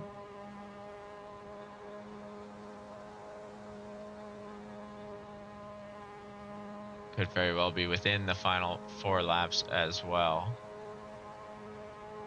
These 4 laps are going to define this race here. Like we talked about earlier, the last lap of the race is the defining factor for most of these races. As these guys are all, they do have their own battles going on, right? We see Josh just in front of Articulate Fox there. The 2 leading cars still super close together, fighting for back and forth for position.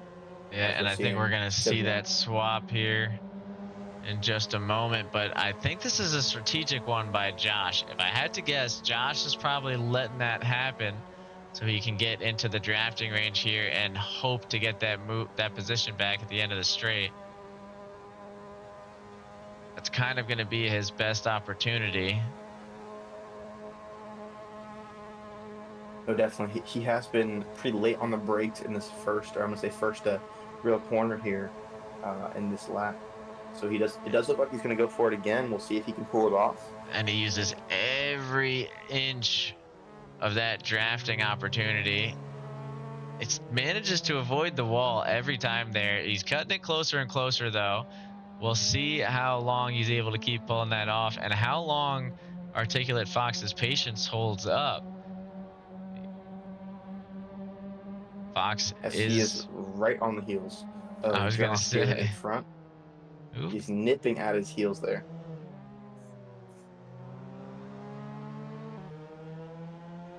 You know, Fox doesn't have to make a move to the last lap there. He can play a little bit more passive and just sit behind Josh Garrett there, waiting for a mistake. As I say that, a slight mistake from Josh there. It doesn't seem to lose him too much time, as Fox is just waiting for his opportunity to make his move here in the last couple laps. Yeah, and it is daunting having that purple livery right behind you. Josh definitely keeping his focus ahead. You've seen a couple brushes with the walls from both racers here. Low impact, nothing to throw them off their game, but enough to affect the acceleration of the car. So certainly something they need to consider. Speaking of things to consider, Josh Fulton has gained a second on Nick Cruz, but has lost 2 to Seb Bellew behind. So he is in danger and would not be a bad time to put another car between you and the man rapidly approaching. Same goes for Josh Garrett. I think he's almost going to be hoping that they can make it around the lap traffic, but that won't be the case. Oh, as you hear that thing topping out, both cars afraid to shift, trying to get every bit of acceleration and speed they can out of the cars. We're heading into just under 5 minutes. These guys are doing about 2 minute and 50-second laps. I think we're only going to have 2 more laps left to settle this from now. So we've got a few battles shaping up. Obviously, Europe battled for the lead, and then we've got a 3-way battle for P11 between Christian Crafton, Elvis, and Ostrich going on. Josh Fulton starting to find his way closer and closer to Nick Cruz as Seb Bellew tries to work his way past. So, going to be an action-packed final few here. Sorry, cut you off. As Fox goes defensive here into the first real corner of this lap. We'll see. He does get a little bit later of a braking point than Josh in front, as it gives him a ton of time through there. They both avoid the wall, going to give him a slight gap heading into this lap. But it seems like Josh is going to close that gap up super quick. Yeah, there's not a lot of space for cars on this straight, and he's thinking about it. Look at that. So he fakes a little move, puts Fox's head on a swivel, at least lets him know that he's open to an inopportune pass if it comes down to it. Sends quite the message. I love those fake dives there. They're one of my favorite moves to make, especially in endurance racing. Just kind of showing them, hey, I'm here, and I will make that overtake if necessary. Yeah, he's certainly going to be looking for it. And speaking of battles left to play out, Slay finds himself within a second of Patchy in the battle for the last podium spot. Almost half a second now. Patchy having some brush-ups. I will say I've seen that Sebastian has overtaken Josh Fulton into that P9 spot, putting Josh in that 10th position, just keeping him inside the top 10 there. Man, I don't want to turn away from this battle, but I also don't want to miss any of the action going on further in the grid. We'll peek in for just a moment, but it looks like those guys make it through the hairpin okay. Let's pop over for a second and see how this battle with Slay and Patchy goes, heading into the final straightaway. I know Josh is going to be looking to get within drafting range if he can. Ooh, and Seb Bellew takes another spot into P8. IMJ, by the way, did get the pass on Wibba after the pit stop and is now in P5.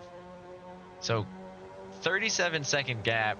I think if you take away all of the chaos, it was definitely at least 37 seconds of chaos that he was caught up in. Oh, most definitely. He's done a tremendous job putting himself in front of the rest of these drivers throughout this race. I mean, tremendous. Going from almost last position to P5 is very impressive here in a 45-minute race. That is, as Slay gets the power through, as Patchy, oh no, has to head into the pits. This could be serious. Jay's going to have a huge opportunity here. Patchy only needs to put enough fuel in to get one lap down. So how long does it take him to fuel that? If I'm correct, Okay, he had already completed a pit stop, so this might have been a miscalculation of his fuel. It definitely was. We'll see what it puts him to Jay, because not only is he going to get out, but he's going to get out at a slow speed. Oh, for sure. It's straight. With the Miatas, it's pretty important to keep your top speed up as high as possible. As we see a driver coming just behind Patchy, looking to capitalize on that mistake there.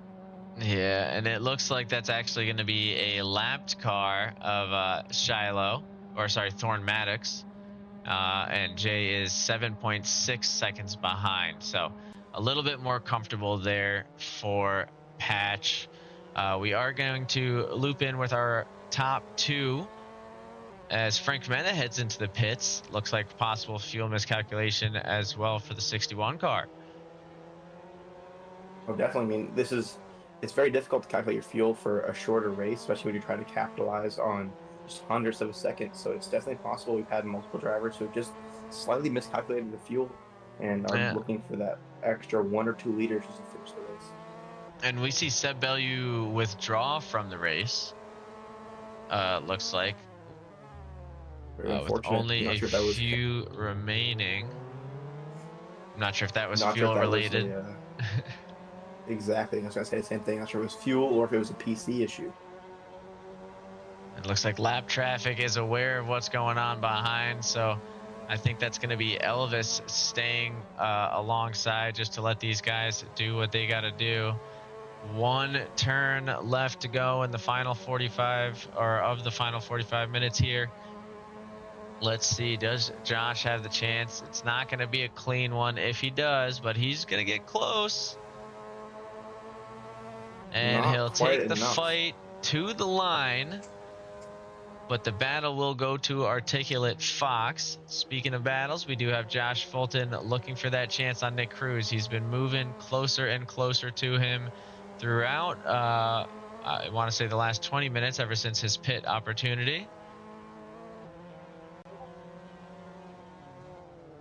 Seeing Josh get a little bit more desperate here for the fight on Wibba.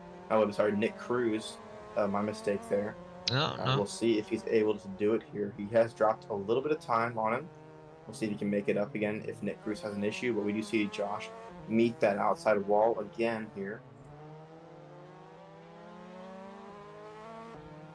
Yeah, and I think, unfortunately, barring some hairpin shenanigans, this is going to be a tough one for him to make up. Most definitely. There is a lot of pressure, though, on Nick to keep himself at a reasonable distance from Josh as he goes super wide, as Josh cuts it a little bit tighter there. Josh does tap the outside wall again, getting himself a really rough exit onto this back straight here in the final few corners, but he's locked in his position here in P8. Yeah, and unfortunately that does seem to be the case, though, but P8 is not a bad showing. I'm not sure if he's in the same class as Nick Cruz, actually, now that I'm thinking about it. Try and take a look here. He is, so that is a good battle. It would have been a good spot for him to have, but he does find himself ahead of the Inferno. Does find himself ahead of, well, obviously the guys who aren't here this week. And, you know, not terrible there, as only Slay and Nick Cruz were able to get past him. So great showing out by our man Josh Fulton there. Taking a look at Elvis, 3 seconds away from Ostrich in front. Currently the only one with someone in view. But as we've seen before, that gap is not going to be quite enough. Does look like we've got a little bit of fun crafting up over here. I'm trying to see what's going on. Is that... Okay, so we do have... All of our final racers have actually kind of bunched up together here. We'll watch with Shiloh, who's actually doing a victory lap, it seems, as they come around from P18. Just applying the pressure on the back of the grid there, you know? For sure. Not sure if they're aware the race is over, but you know, gotta love a little victory lap there. Yeah, gotta respect it for sure. All right, so as we get our final few heading across the line, looks like that will lock things up. We've got Articulate Fox and Josh with one hell of a battle there, followed by Slay with a beautiful podium, calculated the fuel just right. Then Patchy, Jay, Wibba. Jay, by the way, with one hell of a comeback. Wibba, Nick Cruz, Josh Fulton, Frank Minna, Ostrich, ETD, The Inferno, Christian, Seb, Chris Crafton, Thorn Maddox, Ricky Richmond, and Shiloh. So great action all around.